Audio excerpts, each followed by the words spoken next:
Assalamualaikum warahmatullahi wabarakatuh.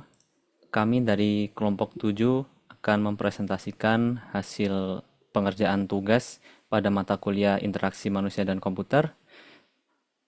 Mungkin akan saya share screen dulu. Nah, judul proyek kami yaitu analisis interaksi manusia dan komputer pada aplikasi e-learning, yaitu studi perbandingan antara solo learn dan decoding. Untuk anggota kelompok kami yaitu ada saya, Amar Farhan Nur Hakim, lalu ada Mas Catur Wibowo, ada Kak Dania Amalina Ramadhani, lalu ada Kak Muhammad Rofik, dan ada Kak Raffi Atala Nabil. Untuk daftar isi dari presentasi kami, yaitu pertama ada pendahuluan, lalu ada eh, interaksi manusia dan komputer, lalu dilanjutkan dengan studi kasus, dan diakhiri dengan kesimpulan. Baik, mungkin pendahuluan bisa dilanjutkan oleh Kak Mas Catur. Baik, terima kasih Mas Amar. Selanjutnya ini slide berikutnya di pendahuluan di latar belakang. Kemajuan teknologi digital telah membawa dampak besar di berbagai sektor termasuk pendidikan dengan hadirnya platform e-learning ya yang memungkinkan pembelajaran daring secara fleksibel dan mandiri. Dalam konteks ini, IMK interaksi manusia dan komputer memegang peran penting untuk memastikan sistem yang dikembangkan nyaman, efektif, dan efisien bagi pengguna. Sebagai bidang kajian, IMK tidak hanya mengkaji aspek teknis, tapi juga memperhatikan psikologi pengguna, ergonomi, dan desain yang berpusat pada manusia. Sehingga prinsip-prinsipnya menjadi krusial dalam menciptakan pengalaman pengguna yang optimal pada aplikasi digital termasuk e-learning. Next. Contoh di kami contoh aplikasi seperti Sololearn dan Decoding merupakan contoh nyata penerapan teknologi dalam pendidikan khususnya di bidang teknologi informasi dan pemrograman dengan pendekatan desain dan interaksi pengguna yang berbeda. Oleh karena itu, diperlukan kajian perbandingan dari sisi interaksi manusia dan komputer untuk memahami perancangan pengalaman pengguna serta efektivitas masing-masing aplikasi dalam mendukung proses belajar. Next. Tujuan bagi menjadi tiga konsep hubungan analisis konsep intinya menggunakan dari hasil konsep kemudian poin kedua hubungannya menjelaskan hubungan antara IMK dengan bidang lain seperti psikologi kognitif dan ergonomi. Untuk ketiga analisis ini melakukan analisis penerapan IMK pada aplikasi e-learning dengan membandingkan dua studi kasus yang kebetulan kelompok kami pilih yaitu solo learn dan decoding. Next. Baik, selanjutnya mengenai interaksi manusia dan komputer. Lanjut. Interaksi manusia dan komputer pengertiannya dulu. IMK atau interaksi manusia dan komputer merupakan bidang ilmu yang mempelajari perancangan, evaluasi, dan implementasi sistem komputer interaktif yang berfokus pada pengguna sebagai pusat sistem. IMK tidak hanya berfokus pada aspek teknis dari sistem komputer saja, tetapi juga bagaimana manusia berpikir, berperilaku, dan merespons suatu teknologi dengan memahami kebutuhan pengguna. Sistem yang dirancang dapat meningkatkan efektivitas, efisien, dan kenyamanan pengguna dalam mencapai tujuannya. Lanjut. Nah, ini human computer interaction as a discipline concerned with a design, evaluation, and implementation of interaction computing system for human use and with the study of Mayer phenomena surrounding them gitu ya. Ini dari Chris J. Roger dan Sharp tahun 2015. Next. Interaksi manusia dan komputer, tujuan dan manfaatnya tentunya menciptakan sistem yang dapat dioperasikan dengan mudah oleh manusia sehingga mendukung efektivitas penggunaan teknologi. Sebuah sistem yang dirancang dengan memperhatikan prinsip-prinsip IMK akan lebih mudah digunakan, minim kesalahan, dan mampu meningkatkan produktivitas. Manfaatnya dari penerapan IMK adalah meningkatkan kualitas desain sistem, meminimalisasi kesalahan pengguna atau human error, meningkatkan kenyamanan dan kepuasan pengguna, yang terakhir, mempercepat adaptasi terhadap teknologi baru. Next. The goals of HCE are the improve the interaction between user and computer by making system more usable and responsive to users need. Ya. Menurut Schneiderman B. Python, Cohen B. Jacob S. dan N. Enquist gitu ya, 2016. Prinsip dalam IMK, prinsip-prinsip dasar. Desain sistem interaktif yang baik perlu mengikuti sejumlah prinsip dasar IMK. Menurut Nielsen tahun 1994 merupakan 10 heuristik desain antarmuka yang hingga kini menjadi referensi utama dalam pengembangan antarmuka pengguna. Beberapa prinsip penting tersebut antara lain satu, konsistensi elemen antarmuka harus tampil dan berfungsi secara seragam agar pengguna tidak bingung dalam mengoperasikannya. Dan ada umpan balik atau feedback. Sistem perlu memberikan respon terhadap aksi pengguna agar mereka tahu bahwa tindakan yang dipahami dan sedang diproses. Prinsip-prinsip dasar, kesederhanaan, ini masih gabungan dari tadi, simplicity, informasi dan fitur harus disajikan secara ringkas, jelas, dan tidak membebani pengguna dengan hal yang tidak relevan gitu ya. Kemudian toleransi terhadap kesalahan, sistem harus mampu menangani kesalahan pengguna dengan baik, misalnya melalui fitur undo, redo, atau konfirmasi saat tindakan kritis dilakukan gitu ya.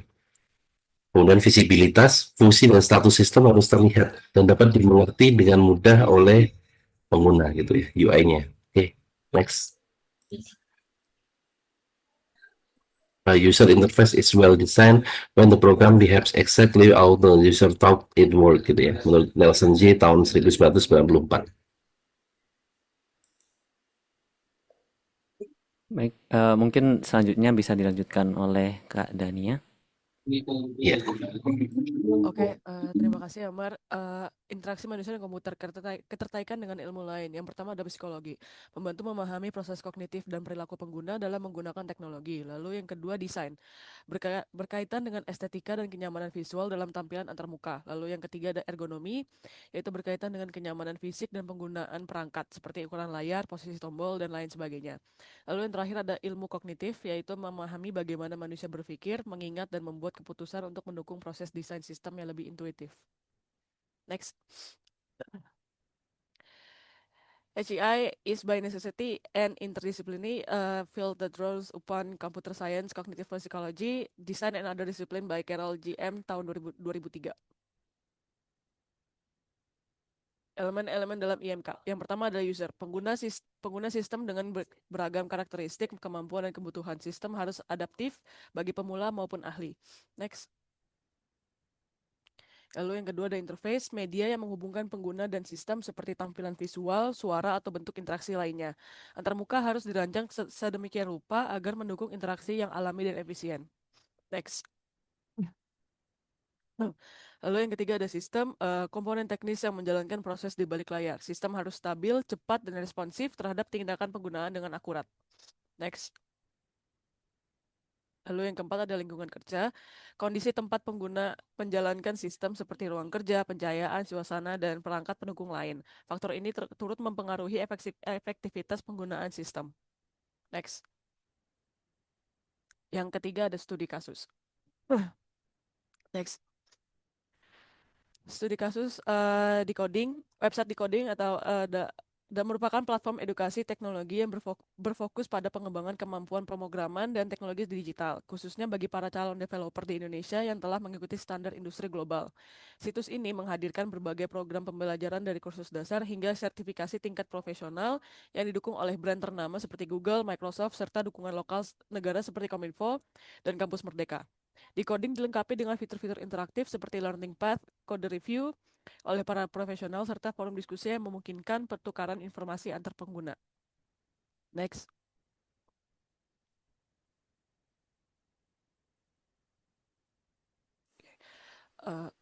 Contoh tampilan decoding, udah ya? Iya, mungkin bisa dilanjutkan sama Mas Rofik. Silahkan. Oke, baik. Terima kasih, Kak Amar. Di sini adalah tampilan contoh decoding. Di sini ada halaman webpack yang di mana user itu disambut dengan banner atau slide promosi pada program unggulan yang sering dipakai. Kemudian juga ada berbagai leading part yang disesuaikan dengan keahlian seperti Android development, backend, dan machine learning. Selanjutnya, untuk detail list kursusnya itu ada pada bagian tab list part, kemudian di bagian bawahnya itu ada beberapa eh, materi pembelajaran yang dapat dipilih sesuai apa namanya pekerjaan atau teks yang ingin disesuaikan gitu. Kemudian di sini juga ada fitur feedback dan juga forum diskusi ya, di mana untuk komunikasi dua arah dan untuk meninggalkan pesan setelah kursus yang telah dijalani.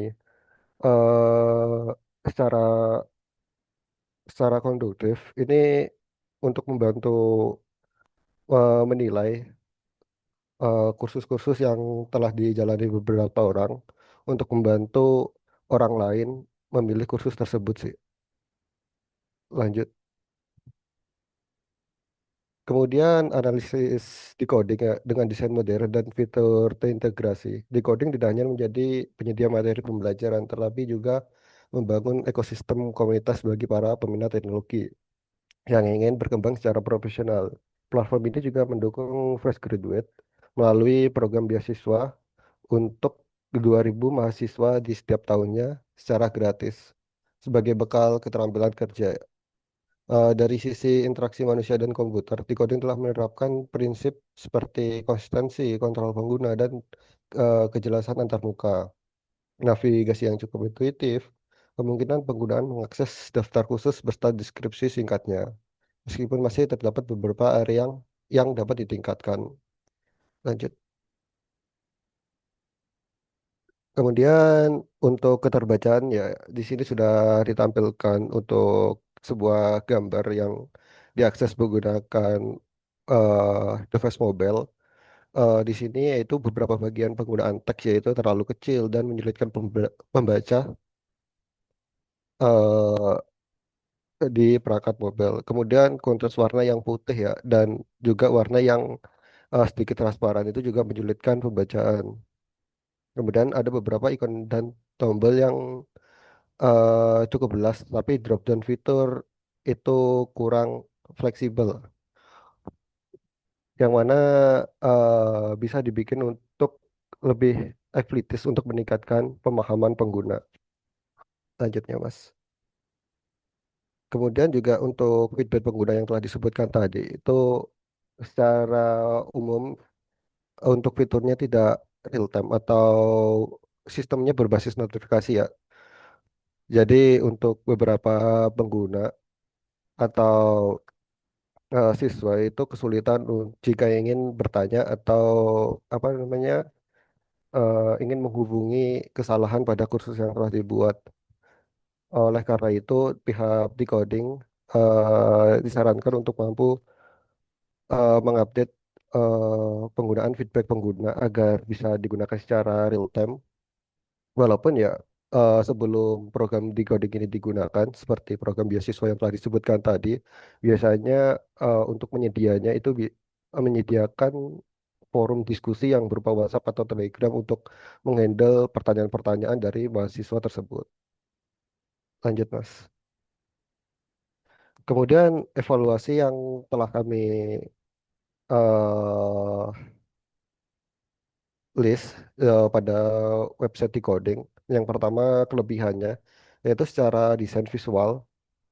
Decoding ini terletak seperti bersih dengan warna kontras, terlebih jelas, navigasi yang konsisten, memudahkan akses ke fitur utama seperti Academy, Challenge, dan Jobs. Kemudian di interaksi responsif, fitur seperti kode review, video tutorial, dan forum diskusi, mendorong interaksi aktif. Situs juga responsif di berbagai perangkat, meningkatkan aksesibilitas. Lanjut. Nah, di sini juga diterangkan untuk kekurangannya pada website decoding yang telah disebutkan tadi. Dari beberapa kelebihannya itu mengalami beberapa kekurangan yang menurut kami itu kurang fleksibel ya. Yang pertama halaman utama itu menampilkan terlalu banyak elemen sekaligus. Jadi secara kasar eh, pengguna atau mahasiswa itu disuguhkan semuanya sekaligus dalam satu panel. Kemudian aktivasi dan fitur kurangnya intuitif yaitu sistem pencarian job dan fitur yaitu belum optimal. Kemudian keterbacaan di mobile yang kurang responsif ya, ada beberapa teks dan kontras yang kurang jelas. Lanjut. Kemudian ada rekomendasi perbaikan UI UX ya atau desainnya. Secara redesign itu kami menyarankan untuk mengatur ulang konten menjadi blok-blok terpisah seperti banner, khusus unggahan, atau semuanya itu dibagi menjadi beberapa tabel. Tujuannya untuk mengurangi beban kognitif agar tidak terlihat penuh pada tampilan awalnya. Kemudian fokus visual dan hierarki informasi itu digunakan untuk ukuran font, warna, dan ikon yang bervariasi untuk menunjukkan prioritas konten seperti menunjukkan judul kursus utama atau yang paling bestseller. Kemudian panduan interaktif itu menambahkan wizard atau tutorial bagi pengguna baru untuk membantu navigasi dan pemilihan kursus. Lanjut, Mas. Mungkin itu saja bisa dilanjutkan oleh Mas Raffi. Oke, eh, untuk studi kasus yang kedua adalah SoloLearn.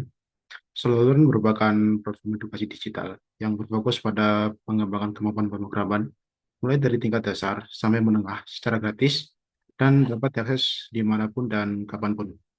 Oke, next.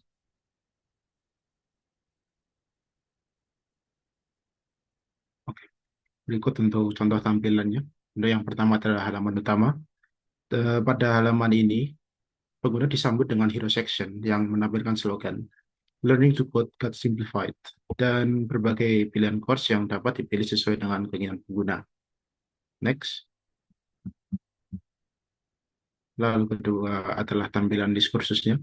Halaman ini menampilkan list kursus yang dapat diambil oleh pengguna pada situs SoloLearn yang dapat dipilih sesuai dengan kebutuhan pengguna atau sesuai dengan kebutuhan yang ingin dipelajari berdasarkan teks-teks yang mungkin dibutuhkan ketika masa belajar.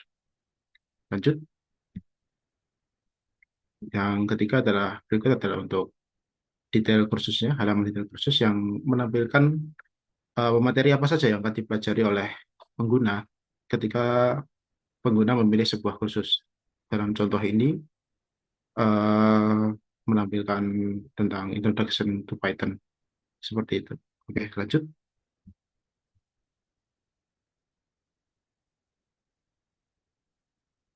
Oke, setelah melihat beberapa tampilan dari SoloLearn, berikut adalah analisis singkat dengan SoloLearn dengan tampilan yang minimalis, namun tetap menonjolkan brand identity dari SoloLearn yang penuh warna. SoloLearn menjadi salah satu pilihan yang patut diperhitungkan sebagai sarana yang cocok untuk mengenalkan dunia pemrograman kepada mereka yang ingin mempelajari pemrograman, namun dengan pendekatan yang lebih interaktif dan tidak membosankan dibanding dengan membaca berbaris-baris teks seperti yang mungkin ada di dokumentasi dari teks-teks tersebut. SoloLearn dalam tampilannya sangat mengedepankan kesederhanaan atau simplicity yang membuat siapapun yang mengunjungi situs tersebut tidak merasa overwhelmed dengan teks ataupun elemen yang menumpuk pada layar dengan memberikan white space di antara tiap elemen yang tersusun pada interface SoloLearn. Next.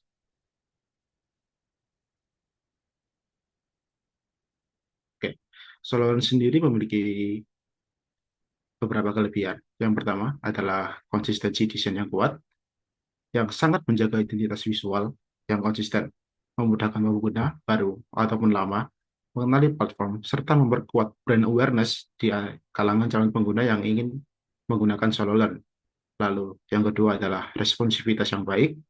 Sebagai aplikasi yang dapat diakses di perangkat manapun, SoloLearn sangat memperhatikan hal tersebut demi kenyamanan akses belajar pengguna kapanpun dan dimanapun. Lalu yang ketiga adalah pengalaman pengguna yang sangat interaktif.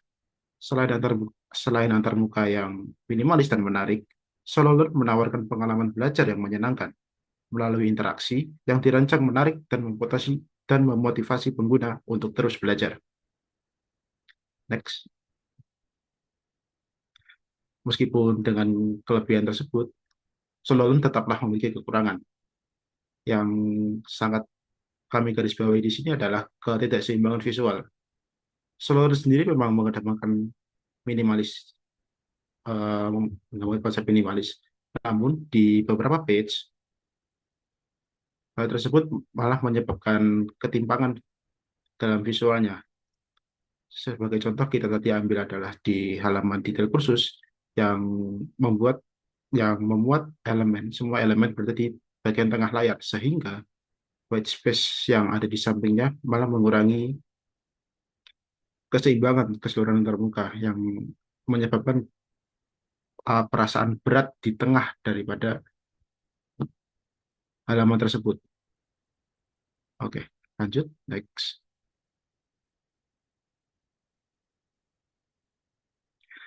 Dengan kekurangan tersebut, ada dua hal yang mungkin sangat disarankan untuk solo learn adalah yang pertama, dari segi interface, perancangan ulang antar muka, memberi peluang untuk mengatasi kekurangan yang ada, sekaligus menyempurnakan aspek visual dan fungsionalitas agar lebih seimbang dan menarik.